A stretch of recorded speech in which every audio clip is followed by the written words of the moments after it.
Hey folks, it's Patriot Nurse. In today's video, we are going to discuss the spiritual warfare aspect of preparation ahead of the 2024 election. If you are a prayer warrior and you have friends who are like-minded, please share this video with them. We're going to delve into three major aspects that we need to be on guard for ahead of the 2024 election. Let's get started.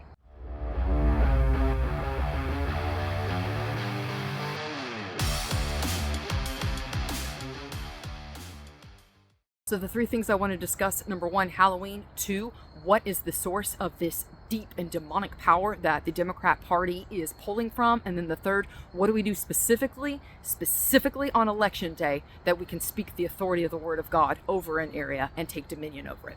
So the first thing, Halloween, friends, is not an innocuous holiday. And I don't want to belabor this point too much because the internet is pretty widely available now where you can do the search for yourself and find out that no, Halloween is not innocuous. It is not neutral. It is very, very much associated with the occult, and it is still actively used by the occult, particularly from midnight to 0400 every Halloween for focusing their dark energy.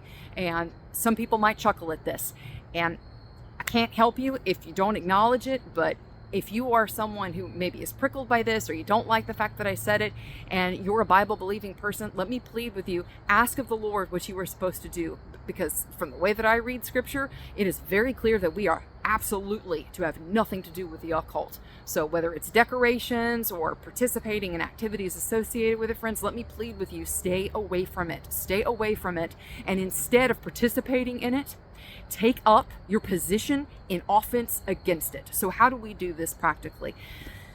On Halloween night, a lot of different occultic practice groups, witches of various different varieties, they are going to be performing and casting spells and hexing and a lot of different evil stuff starting at about midnight until about 400.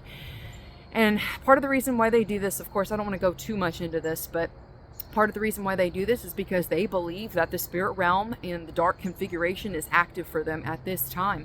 And this is something, again, that we are very clear we are not to have anything to do with as Bible believers. And instead, we need to be awake, alert, and praying. So let me encourage you, for those of you who feel a move of the Spirit to intercede and to participate in the offensive aspect of spiritual warfare, I will be fasting ahead of this and going into prayer at approximately midnight, and I will be reciting the Psalms. And so I don't know if I'm going to be able to do this live yet, but I will personally be doing this. And let me encourage you, friends, for those of you who do feel the call to start in prayer, reciting the Word of God at this time, we need to be up on the night watch, because there is a lot of activity that they are doing, particularly against, and not just President Trump. They've already said, multiple times that he is the focus of their hatred.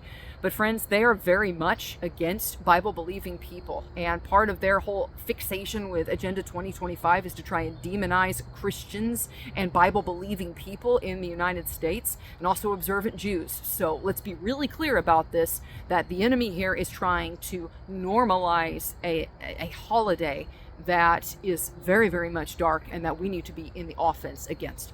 So in the lead up to after Halloween and in the lead up to the election, there's a few things that we need to be aware of, particularly in combating.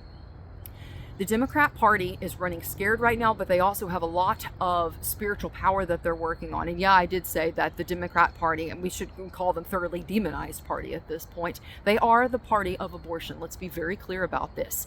They are focusing and making their hill to die on, pardon the pun, the slaughter of innocent children, abortion, the murder of babies, the dismembering, the butchering of children, screaming in wombs. They don't care about it. They want them dead. That is what they want. Think about this for a moment. Let's be very focused on what it is that they want walked out.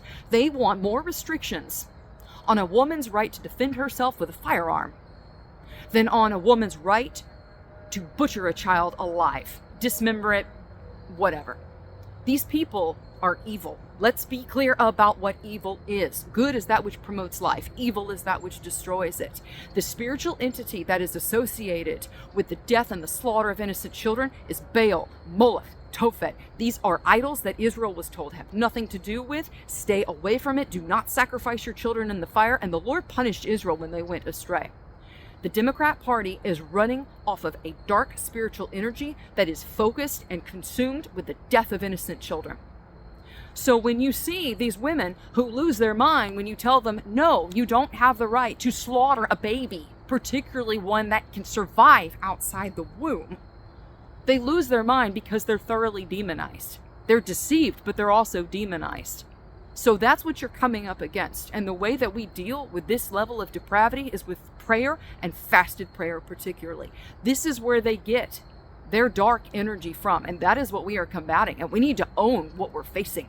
The third thing that I want to speak about is what we do specifically on election day, and for those of you who are in areas where there is early voting, what we can practically do to take authority over these spaces in the spirit realm. So friends, if you have a buddy, you and a buddy go out, because on the evidence of two things, a matter is established scripturally. You and a buddy go out, take your scriptures, recite the word of God at these polling places. Now, for those of you who live, there are certain areas where you may, for instance, have to stay back 100 feet. Even if you've never done anything like this before, but you feel a call from the Spirit of God testifying to you that this is for you, you and a friend, or you by yourself if you don't have a friend, go to these early voting places, the locations, or go to the precincts on the day of the election. I'll be doing both. Go to these places, get out of your car, put your feet on that ground, recite the word of God. And in particular, the Lord put on my heart to share with us Psalm 5. I'd like to share it with you now. And I also want to encourage folks to read this specifically. Get out, put your feet on the ground, read this specifically at places where voting is happening, to bind the enemy and also to invoke the power of the Lord God Almighty and dedicate this area to Him. Because this nation, it was His. From the very beginning, this nation was His. And we as believers need to be taking our mandate, our biblical mandate, seriously, particularly when so much is at stake. Psalm 5. For the chief musician on the Nehilot, a psalm of David. Give ear to my words, Lord, and pay heed to my utterance. Listen to my cry for help, my King and my God, for to you I pray. Morning after morning, Lord, you hear my voice. Morning after morning, I set out my plea before you and wait. For you are not a God who delights in wickedness. No evil man can be a guest of yours. The boastful cannot stand in your presence. You hate all evildoers. You destroy all who speak lies. Bloodthirsty and deceitful men the Lord detests. But I, through your great loving kindness, may come into your house. I bow down towards your holy temple in awe of you. Lead me, Lord, in your righteousness because of my foes. Make your way straight before me, for there is no truth in their talk. Their mind is bent on destruction. Their throat is an open grave. They speak so smoothly with their tongue. Condemn them, God. Let them fall by their own devices. Cast them out for their many crimes, for they have rebelled against you. But let all who take refuge in you rejoice. Let them ever sing for joy. Spread your shelter over them, so that those who love your name exalt in you. For you, Lord, will bless the righteous man. You will surround him with favor as with a shield. So friends, inquire of the Lord and ask Him if this is for you and how it is that He would have you pray. But 3 points that I wanted to share that I had on my heart that I really felt like the Lord wanted me to get out. And I'd ask, friends, that you pray over this and ask if this is for you. And friends, if you do feel like this is for you, then please share this with a prayer warrior. Please share this with a friend, someone else who is like-minded, who's also an intercessor as well. We need to be on the offense right now, not on the back foot and not playing defense, because our God is mighty and strong and powerful, and His fire consumed everything, while the fires of Baal were nothing. He is the same God yesterday, today, and forever. My confidence is in Him. And I do know that our founding fathers believed in Him. And John Adams warned us in particular that the Constitution is only for a moral and religious people. It is wholly unsuited to any other. Friends, we can stand in the gap. We can do warfare in the Spirit. And I want to encourage you, inquire of the Lord. Ask Him if this is for you. Please share this video with those who are like-minded. I hope the video was helpful for y'all. May the Lord bless and keep you all. For now, it's Patriot Nurse signing off. I'll see y'all later. Bye.